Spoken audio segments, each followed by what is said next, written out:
وَلْتَكُنْ مِنْكُمْ أُمَّةٌ يَدْعُونَ إِلَى الْخَيْرِ وَيَأْمُرُونَ بِالْمَعْرُوفِ وَيَنْهَوْنَ عَنِ الْمُنْكَرِ وَأُولَئِكَ هُمُ الْمُفْلِحُونَ. إن الحمد لله نحمده ونستعينه ونستغفره ونؤمن به ونتوكل عليه ونعوذ بالله من شرور أنفسنا ومن سيئات أعمالنا من يهده الله فلا مضل له ومن يضلل فلا هادي له وأشهد أن لا إله إلا الله وحده لا شريك له وأشهد أن محمدًا عبده ورسوله فأعوذ بالله السميع العليم من الشيطان الرجيم من همزه ونفخه ونفسه بسم الله الرحمن الرحيم يا أيها الذين آمنوا اتقوا الله حق تقاته ولا تموتن إلا وأنتم مسلمون يا أيها الناس اتقوا ربكم الذي خلقكم من نفس واحدة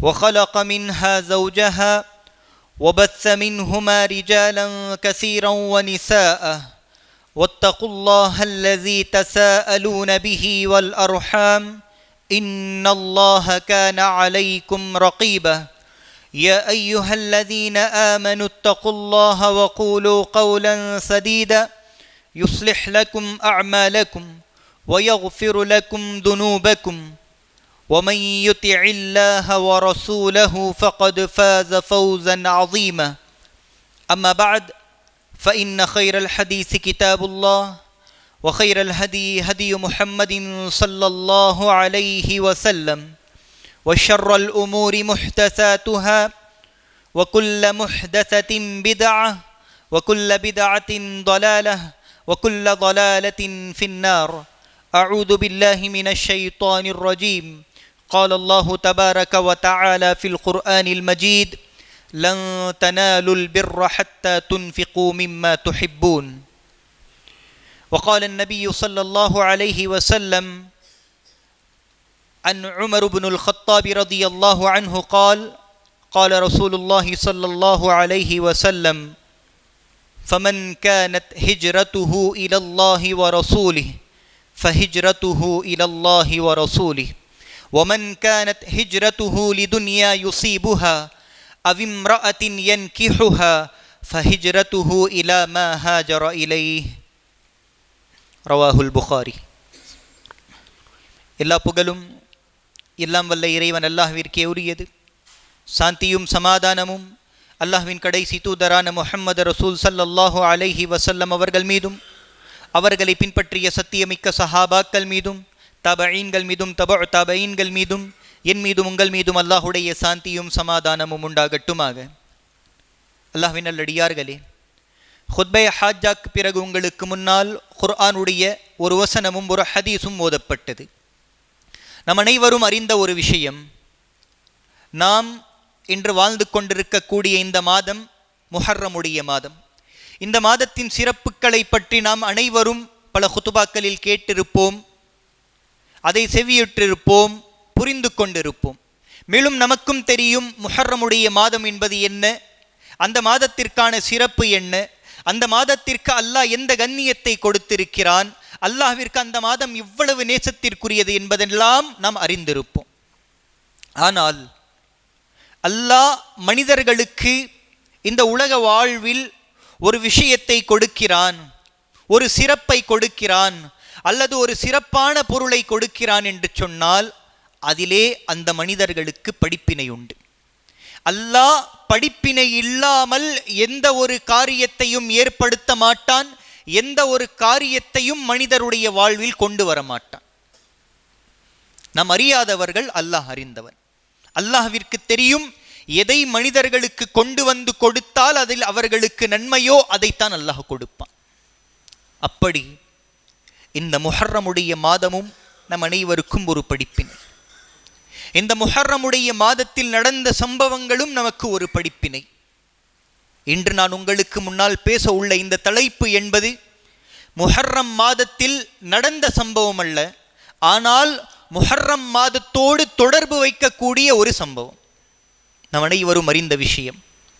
இந்த இஸ்லாமிய மார்க்கம், மேலும் இந்த லா இலாஹா இல்லல்லாஹுடைய பிரச்சாரம் தொடங்கப்படக்கூடிய நாளிலிருந்து அல்லாஹுடைய தூதர் ஸல்லல்லாஹு அலைஹி வஸல்லம் கிட்டத்தட்ட மக்காவில் 13 ஆண்டுகள் வாழ்ந்தார்கள்.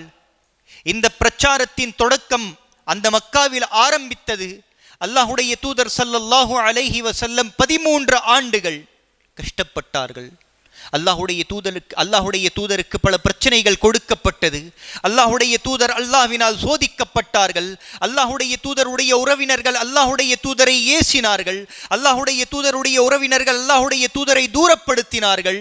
அல்லாஹுடைய தூதரை திட்டினார்கள், அடித்தார்கள். அவர்களால் எவ்வளவு செய்ய முடியுமோ அனைத்தையும் செய்தார்கள். அந்த 13 ஆண்டுகள் வெறும் அல்லாஹுடைய தூதர் மட்டுமல்ல, அல்லாஹுடைய தூதரோடு அந்த லா இலாஹா இல்லல்லாஹுடைய பிரச்சாரத்தை ஏற்றுக்கொண்ட அனைத்து மக்களும், அனைத்து இஸ்லாமியர்களும் துன்புறுத்தப்பட்டார்கள். அந்த 13 ஆண்டுகளுடைய துன்புறுத்தல் ஒரு சஹாபியுடைய இந்த வரலாறை வைத்துக்கொண்டு நாம் அறிந்து கொள்ள முடியும். ஹப்பாப் இப்னுல் அர்த் ரலியல்லாஹு அன்ஹு.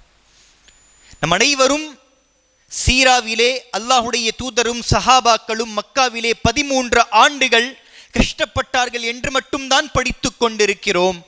ஆனால் அந்த கஷ்டம் எப்படிப்பட்ட கஷ்டம், அந்த துன்புறுத்தல்கள் எந்த அளவிற்கு இருந்தது என்று நாம் அறிவது கிடையாது.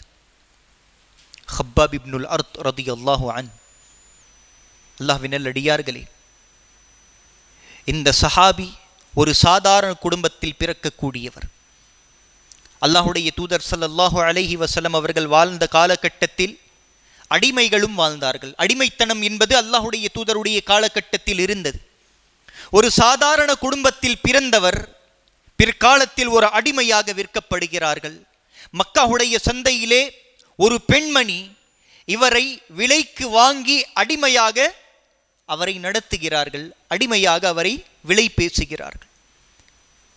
அல்லாஹ்வின் நல்லடியார்களே, அவருடைய வாழ்வின் தொடக்கம் அடிமையாக தொடங்குகிறது. அவருடைய வாலிப வயது.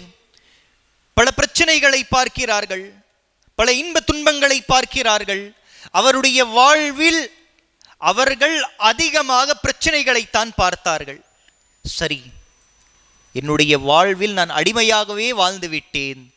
திடீரென்று ஒரு நபர், முஹம்மது என்ற பெயரை கொண்ட நபர், அல்லாஹ்வை தவிர வணக்கத்திற்குரியவன் வேறு யாருமே இல்லை, அவன்தான் படைத்தவன், படைத்தவனே பாதுகாப்பவன் என்று பிரச்சாரத்தை எடுத்து வைக்கிறார்கள்.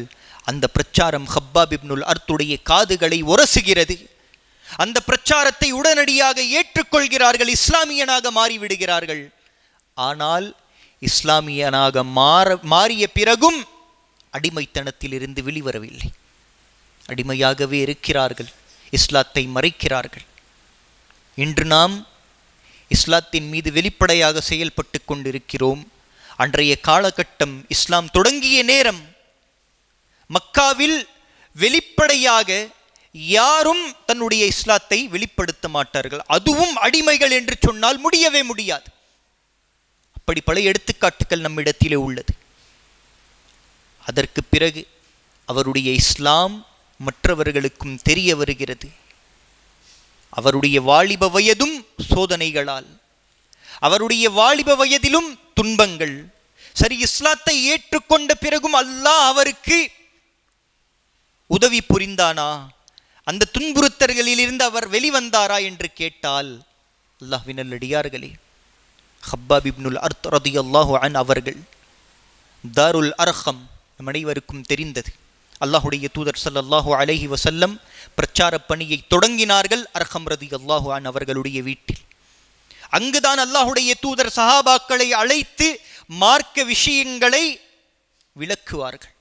அதுதான் முதல் மதரசா, இஸ்லாமிய மார்க்கத்தின் முதல் மதரசா. மேலும் இஸ்லாமிய மார்க்கத்தில் சஹாபாக்களுக்கு அல்லாஹுடைய தூதர் அடைக்கலம் கொடுத்த ஒரு வீடு அர்கம் ரலியல்லாஹு அன்ஹு அவர்களுடைய வீடு. அந்த வீட்டில் ஹப்பாப் இப்னுல் அர்த் ரலியல்லாஹு அன்ஹு அவர்களுடைய முதுகை உமர் ரலியல்லாஹு அன்ஹு அவர்கள் பார்க்கிறார்கள். பார்த்த உடனேயே உமர் ரலியல்லாஹு அன்ஹு அவர்கள் அழ ஆரம்பித்து விடுகிறார்கள். அவர்களுடைய கண்களிலிருந்து கண்ணீர் ஓடிக்கொண்டிருக்கிறது. அதற்கு பிறகு உமர் ரலியல்லாஹு அன்ஹு அவர்கள் அறிவிக்கிறார்கள், நான் ஹப்பாபுடைய முதுகை பார்த்தேன், அவருடைய முதுகில் மாமிசமே கிடையாது, தசையே கிடையாது, எலும்புகள் தெரிந்து கொண்டிருந்தது. அந்த எலும்புகளை அந்த தசை துண்டில் இருக்கக்கூடிய சில விஷயங்கள் அதை மூடி வைத்துக் கொண்டிருக்கிறது. என்ன நடந்தது என்று கேட்டால், இஸ்லாத்தை ஏற்றுக்கொண்ட ஒரே ஒரு காரணத்திற்காக நாம் இன்று நம்முடைய தலைக்கு சீப்பை வாருகிறோம். அப்படிப்பட்ட ஒரு சீப்பு, இரும்பினால் செய்யப்பட்ட சீப்பை உருவாக்கி அதை சூடுபடுத்தி அந்த சீப்பை ஹப்பாப் இப்னுல் அர்த் அவருடைய முதுகில் வைத்து அதை சீவுவார்கள். சீவக்கூடிய நேரத்தில் அந்த இரும்பு சீப்பை அணைக்கக்கூடியது என்ன தெரியுமா? அவருடைய முதுகிலிருந்து அந்த மாமிசங்கள் ஒழுகி வரக்கூடிய தண்ணீர் அந்த இரும்புடைய சீப்பை அணைக்கும். சுப்ஹானல்லாஹ். இதுதான் 13 ஆண்டுகால வாழ்வில் அல்லாஹுடைய தூதரும் ஹப்பாப் இப்னுல் அர்த் ரலியல்லாஹு அன்ஹு அவர்களும் பார்த்த துன்புறுத்தல்கள். இதுதான் அல்லாஹ் அவர்களுக்கு கொடுத்த சோதனை. அல்லாஹ் இப்படித்தான் அவர்களை சோதித்தான். இவ்வளவு சோதனைகளுக்கு பிறகு அல்லாஹுடைய தூதர் ஒரு முறை காபத்துல்லாவிற்கு முன்பாக உறங்கிக் கொண்டிருக்கிறார்கள், படுத்துக் கொண்டிருக்கிறார்கள். ஹப்பாப் இப்னுல் அர்த் ஓடி வருகிறார்கள், அல்லாஹுடைய தூதரே, இந்த மக்காவாசிகள் எங்களுக்கு கொடுக்கக்கூடிய அந்த துன்புறுத்தல்களை எங்களால் தாங்க முடியவில்லை, அல்லாஹ்விடத்திலே எங்களுக்காக துஆவை கேளுங்கள். தவறான ஒரு விஷயத்தை கேட்கவில்லை. எங்களால் தாங்க முடியவில்லை, எங்களுக்கு மரணத்திற்காக துஆவை செய்யுங்கள் என்று அல்லாஹுடைய தூதரிடத்திலே வாதமிடவில்லை. மாறாக அல்லாஹ் எங்களுக்கு உதவி புரிய வேண்டும் என்று அல்லாஹ்விடத்திலே துஆவை கேளுங்கள் என்று அல்லாஹுடைய தூதரை பார்த்து கேட்கிறார்கள். அல்லாஹுடைய தூதர் படுத்து கொண்டிருந்தவர் எழுந்து உட்கார்ந்து விடுகிறார்கள். பார்த்து ஹப்பாபை கூறுகிறார்கள், ஹப்பாப், இந்த சோதனைகளையே உன்னால் தாங்க முடியவில்லையா? இந்த துன்பங்களையே உன்னால் தாங்க முடியவில்லையா? உனக்கு முன்னால் வாழ்ந்த சமூகங்களை உன்னை விட அதிகமாக அல்லாஹ் சோதித்திருக்கிறான். எந்த அளவிற்கு என்றால், அந்த சமூகத்திற்காக அனுப்பப்பட்ட அந்த நபிமார்களை அந்த சமூகம் இரண்டாக பிளந்திருக்கிறது. யஹ்யா ரலியல்லாஹு அன்ஹு அவர்களை அவருடைய சமூகம் இரண்டாக பிளந்தது. மார்க்கத்தின் மீது செயல்பட வேண்டும் என்றால், மார்க்கத்தின் மீது நிலையாக இருக்க வேண்டும் என்றால் அல்லாஹ் நிச்சயமாக சோதிப்பான். துன்பங்கள் வரும், சோதனைகள் வரும், பொறுமையாக இருக்க வேண்டும்.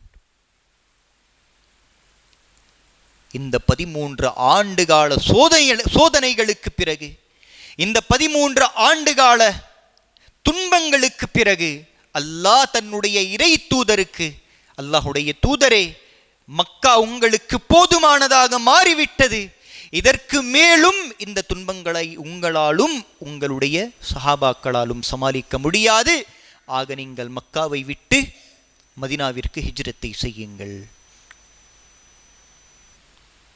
மக்காவை விட்டு மதீனாவிற்கு ஹிஜ்ரத்தை செய்யுங்கள் என்ற கட்டளை அல்லாஹுடைய தூதருக்கு வருகிறது.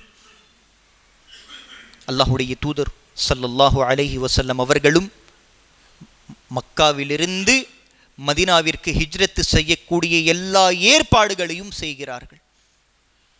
எல்லா விதமான ஏற்பாடுகளையும் செய்கிறார்கள், எல்லா விதமான முயற்சிகளையும் செய்கிறார்கள்.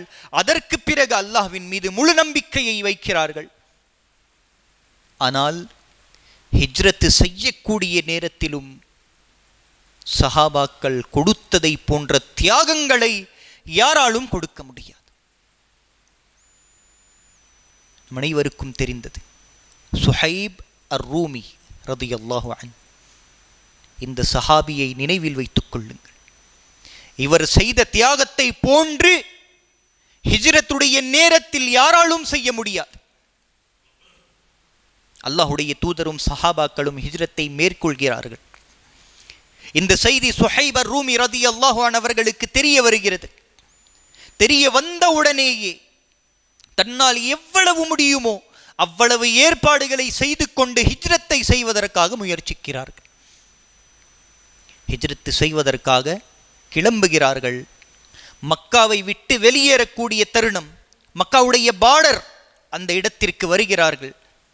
மக்காவுடைய செல்வந்தர்களும் மக்காவுடைய தலைவர்களும் அவர்களை சுற்றி அவர்களை பிடிக்கிறார்கள். பிடித்து சுஹைப் ரூமி ரலியல்லாஹு அன்ஹு அவர்களிடத்திலே கேட்கிறார்கள், சுஹைப், எங்கு செல்கிறாய்? யாரை நோக்கி செல்கிறாய்? மதீனாவுக்கு செல்கிறாயா? உன்னுடைய தூதரை பார்ப்பதற்காக செல்கிறாயா என்று கேட்டவுடனே எந்த ஒரு பதட்டமும் இல்லாமல், ஆம், நான் என்னுடைய தூதரை சந்திக்க செல்கிறேன் என்று சொல்கிறார்கள்.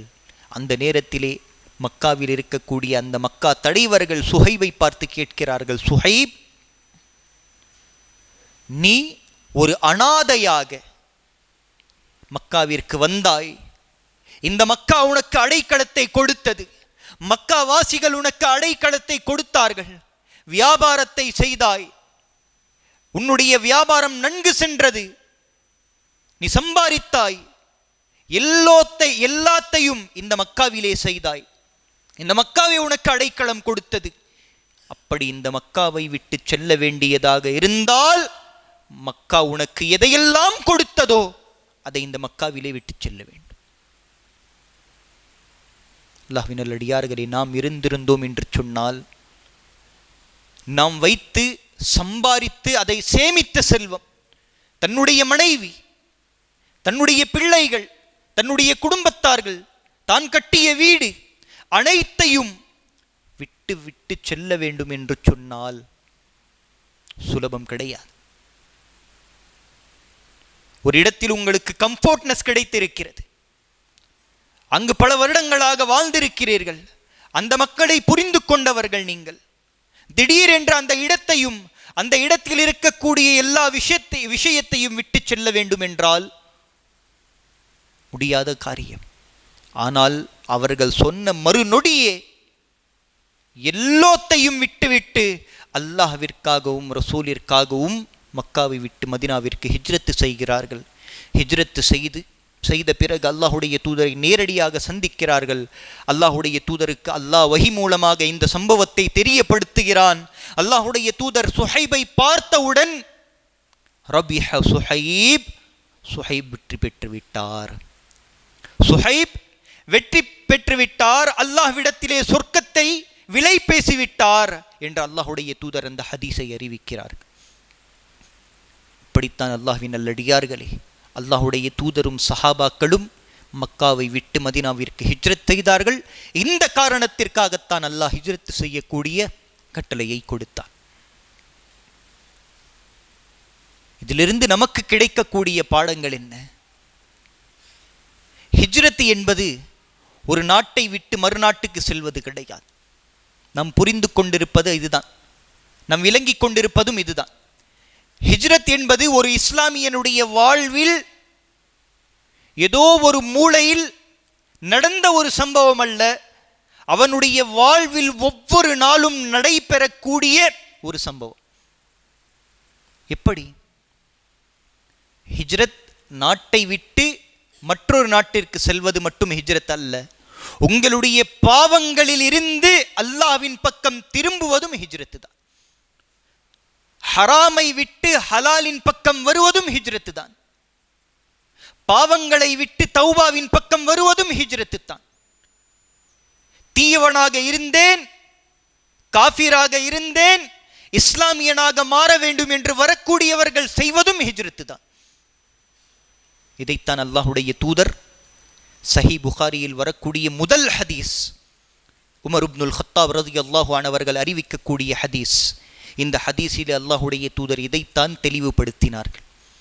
ஃபமன் கானத் ஹிஜ்ரத்துஹு இலல்லாஹி வ ரசூலிஹி, யாருடைய நோக்கம் அல்லாஹ்வையும் ரசூலையும் அடைவதாக உள்ளதோ, ஃபஹிஜ்ரத்துஹு இலல்லாஹி வ ரசூல், அவர்கள் அல்லாஹ்வையும் ரசூலையும் அடைந்து விட்டார்கள். சுப்ஹானல்லாஹ். யார் அல்லாஹ்விற்காகவும் ரசூலிற்காகவும் ஹிஜ்ரத் செய்தார்களோ நிச்சயமாக அவர்கள் அல்லாஹ்விற்காகவும் ரசூலிற்காகவும் தான் ஹிஜ்ரத் செய்தார்கள். வமன் கானத் ஹிஜ்ரத்துஹு லிதுன்யா யுஸீபுஹா, யாருடைய நோக்கம், யாருடைய ஹிஜ்ரத் இந்த உலகத்தை அடைவதற்காக இருந்ததோ, அவிம்ரஅத்தின் யன்கிஹுஹா, யாருடைய ஹிஜ்ரத், யாருடைய நோக்கம் ஒரு பெண்ணை திருமணம் செய்வதற்காக நடந்ததோ, ஃபஹிஜ்ரதுஹு இலா மா ஹாஜர இலைஹ், அவன் எதை நோக்கி எதை நோக்கமாக கொண்டு செயல்பட்டானோ அதையே அவன் அடைவான். ஆக அல்லாஹ்வின் நல்லடியார்களே, இந்த ஹிஜ்ரத்திற்கும் இந்த முஹர்ரம் மாதத்திற்கும் இருக்கக்கூடிய சம்பந்தம் நம்மிலே பலருக்கு தெரியுமா இல்லையா என்று கூட எனக்கு தெரியாது. இந்த ஹிஜ்ரி கேலண்டர் தொடங்கப்பட்ட காலம் உமர் ரலியல்லாஹு அன்ஹு அவர்கள் மதீனாவுடைய ஹலீஃபாவாக, இஸ்லாமியர்களுடைய ஹலீஃபாவாக இருக்கிறார்கள். அந்த நேரத்தில் தான் உமர் ரலியல்லாஹு அன்ஹு அவர்கள் மூலமாக ஒரு சிந்தனை, ஒரு யோசனை தொடங்கப்படுகிறது. அனைவரும் ஒரு தேதியை, குறிப்பிட்ட நேரத்தை, ஒரு தேதியை எடுத்து நடந்து கொண்டிருக்கிறார்கள். நாமும் தேதியை பின்பற்றக்கூடியவர்களாக, மாதங்களை பின்பற்றக்கூடியவர்களாக மாற வேண்டும் என்று யோசிக்கக்கூடிய அந்த தருணத்தில் நிலவை அடிப்படையாக கொண்டு, அந்த நிலாக்களுடைய நாட்களை அடிப்படையாக கொண்டு தொடங்கப்பட்டதுதான் இந்த ஹிஜ்ரி கேலண்டர். அதனால்தான் நாம் இன்று பார்க்கக்கூடிய ஒவ்வொரு நாளும் நிலவை அடிப்படையாக கொண்டதாகத்தான் இருக்கும். அதனால்தான் அல்லாஹுடைய தூதரும் நமக்கு வலியுறுத்தி கூறியிருப்பார்கள், நீங்கள் நோன்பை நோற்க வேண்டும் என்று சொன்னாலும் பிறையை பார்க்க வேண்டும், நோன்பை முறிக்க வேண்டும் என்றாலும் நிலவை பார்த்துத்தான், பிறையை பார்த்துத்தான் நோன்பை முறிக்க வேண்டும். ஆனால் சஹாபாக்களுக்கு மத்தியில் ஒரு கேள்வி, இதை நாம் எந்த நேரத்திலிருந்து தொடங்குவது, எதை அடிப்படையாக கொண்டு இந்த மாதங்களை அமைப்பது, இந்த கேலண்டரை அமைப்பது என்று அந்த நேரத்திலே பல கருத்து வேறுபாடுகள். அந்த நேரத்தில் தான் சில சஹாபாக்களுடைய ஆலோசனையின் மூலமாக அல்லாஹுடைய தூதர் ஸல்லல்லாஹு அலைஹி வஸல்லம் மக்காவை விட்டு மதீனாவிற்கு ஹிஜ்ரத் செய்த நேரத்தில் தான் இஸ்லாமிய மார்க்கம் என்ன ஆனது? மேலோங்கியது. இஸ்லாத்திற்கு ஒரு கண்ணியம் கிடைத்தது. இஸ்லாம் இந்த உலகம் முழுவதும் பரவத் தொடங்கியது. ஆக அதையே நாம் நம்முடைய காலத்தின் தொடக்கமாக எடுத்துக்கொண்டு அதையே நாம் அடிப்படையாக எடுத்துக்கொள்ளலாம் என்று எடுத்து தொடங்கப்பட்ட மாதம் இந்த முஹர்ரமுடைய மாதத்தில் தான் இந்த ஆலோசனைகள் நடந்தது. மேலும் அந்த நேரத்தில் தான் இந்த ஹிஜ்ரி கேலண்டர் என்பதும் தொடங்கப்பட்டது. ஆக அல்லாஹ்வின் நல்லடியார்களே, இந்த மாதத்திற்கும் இந்த ஹிஜ்ரத்திற்கும் நம்முடைய வாழ்விற்கும் பிரிக்க முடியாத ஒரு பந்தம் உள்ளது. நாம் நம்முடைய வாழ்வில் இந்த இஸ்லாமிய மார்க்கத்தை எந்த அளவிற்கு விளங்கிக் கொள்கின்றோமோ, எந்த அளவிற்கு நமக்கு இஸ்லாமிய மார்க்கத்தின் புரிதல் கிடைக்கின்றதோ அந்த அளவிற்குத்தான் நம் ரப்பை நெருங்கிக் கொண்டிருக்கிறோம் என்று அர்த்தம். நம் எவ்வளவு மார்க்கத்தை விளங்காமல், புரிந்து கொள்ளாமல், மார்க்கத்தை விட்டு தூரமாகிக் கொண்டே இருப்போமோ இதுதான் அடையாளம் நாம் நம்மை படைத்த ரப்பை விட்டும் தூரமாகிக் கொண்டேதான் இருக்கிறோம். ரப்பை நெருங்க வேண்டுமென்றால் மார்க்கத்தை புரிந்து கொள்ள வேண்டும். மார்க்கத்தை புரிந்து கொண்டால் மட்டுமே செயல்பட முடியும். மேலும் இந்த ஒரு விஷயத்தையும் நன்கு தெரிந்து கொள்ளுங்கள், இந்த மார்க்கம் என்பது வெறும் நாவினால் பேசிவிட்டால் மட்டும் கூலி கிடைத்து விடும் என்றெல்லாம் கிடையாது. நீங்கள் பேசக்கூடிய வார்த்தைக்கு நேரெதிராக செயல்பட வேண்டும். நீங்கள் ஒரு விஷயத்தை சொல்கிறீர்கள், ஆனால் அதற்கு எதிராக நடந்து கொள்கிறீர்கள் என்றால் அது உங்களுக்கு நற்கூலியாக மாறாது, அல்லாஹ் உங்களுக்கு தண்டனையாக கொடுப்பான். பேசக்கூடிய ஒவ்வொரு வார்த்தைகளும் அல்லாஹ்விடத்திலே அல்லாஹ் அதை பதிவு செய்து கொண்டிருக்கிறான், பதிவாகி கொண்டேதான் இருக்கிறது. சொல்லக்கூடிய வார்த்தைகள், அந்த வார்த்தைகளுக்கு நேராக செயல்பாடும் இருக்க வேண்டும். ஆக வெறும் பேசுவது மட்டும் மார்க்கமல்ல, செயல்படுவதுதான் முக்கியம். செயல்பட்டால் தான் கூலி, செயல்படவில்லை என்றால் அதற்கு ஏற்ப அல்லாஹ் அந்த அடியானிற்கு தண்டனையை கொடுப்பான். ஆக அல்லாஹ்வின் நல்லடியார்களே, இன்று இந்த விஷயத்தை ஏன் இந்த இடத்தில் சொல்கிறேன் என்று சொன்னால், நம் அனைவரும் இஸ்லாமியர்கள். நம் அனைவருடைய கொள்கையும் ஒரே ஒரு கொள்கை தான், லா இலாஹா இல்லல்லாஹ். இதிலே யாருக்கும் மாற்று கருத்து கிடையாது. நம் அனைவரும் இதே கொள்கையைத்தான் அடிப்படையாக எடுத்துக்கொண்டு வாழ்ந்து கொண்டிருக்கிறோம். இந்த லா இலாஹா இல்லல்லாஹ் இது வெறும் களிமாக்கள் அல்ல, இது ஒரு சாட்சி. நம் அல்லாஹ்விற்கு முன்னால் இதை சாட்சிப்படுத்துகிறோம், சாட்சி கூறுகிறோம். அல்லாஹ் உன்னை தவிர வணக்கத்திற்குரியவன் வேறு யாருமே கிடையாது. ஆனால் நம்முடைய செயல்பாடு அதற்கு ஏற்பது போல் உள்ளதா? இன்றைய இஸ்லாமிய சமூகத்தை பார்த்தால் இல்லை. லா இலாஹா சொல்லக்கூடிய இஸ்லாமியர்களே அல்லாஹ்விற்கு இணை வைக்கிறார்கள். லா இலாஹா இல்லல்லாஹ் சொல்லக்கூடிய இஸ்லாமியர்களே முஹர்ரமுடைய மாதம் ஆரம்பித்து விட்டால் அனைத்து பித்ஆக்களின் மீதும் செயல்படுகிறார்கள். நாம் சொல்லக்கூடிய வார்த்தை ஒன்று, ஆனால் செயல்பாடு ஒன்று. அல்லாஹ்வின் நல்லடியார்களே, அல்லாஹ் இதை எச்சரித்துள்ளான். இஸ்லாமியர்களுக்கும் சரி, தூதருக்கும் சரி. இது ஒரு எச்சரிக்கை. கபுர மக்தன் இந்தல்லாஹ் என்ன தெரியுமா? அல்லாஹ்வை அதிகமாக கோபப்படுத்தக்கூடிய வார்த்தை என்ன தெரியுமா? செயல்பாடு என்ன தெரியுமா?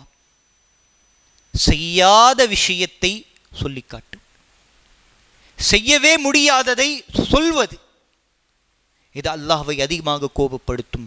நாம் அனைவரும் அல்லாஹ்விற்கு சாட்சி அளித்துள்ளோம், ரப்பே உன்னை தவிர வணக்கத்திற்குரியவன் வேறு யாருமே கிடையாது என்று. அதன்படி செயல்பட்டு கொள்ளுங்கள். அதற்கு எதிராக செயல்பட்டால் அதற்கும் அல்லாஹ்விடத்திலே விசாரணை நடக்கும்.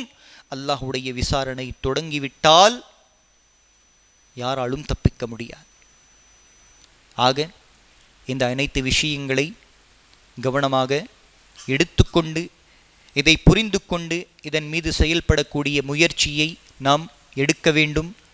மேலும் இந்த விஷயங்களை மற்றவர்கள் வரைக்கும், நம்முடைய சகோதரர்கள் வரைக்கும் அதை பகிர வேண்டும். அல்லாஹ் எனக்கும் உங்களுக்கும் இந்த அனைத்து வார்த்தைகளின் மீது செயல்படக்கூடிய பாக்கியத்தை தந்தருள்வானாக. மேலும் இஸ்லாமிய மார்க்கத்தை புரிந்து கொள்ளக்கூடிய பாக்கியத்தை அல்லாஹ் நம் அனைவருக்கும் தந்தருள்வானாக. ஆமீன் சும்ம ஆமீன். வஆஹிரு தஅவானா அல்ஹம்துலில்லாஹி ரப்பில் ஆலமீன். பாரக்கல்லாஹு லனா வலக்கும் ஃபில் குர்ஆனில் மஜீத் வல் ஃபுர்கானில் ஹமீத். இன்னஹு தஆலா ஜவ்வாதுன் கரீமுன் பர்ருர் ரഊஃபுர் ரஹீம் வ ரப்புன் ஹலீம்.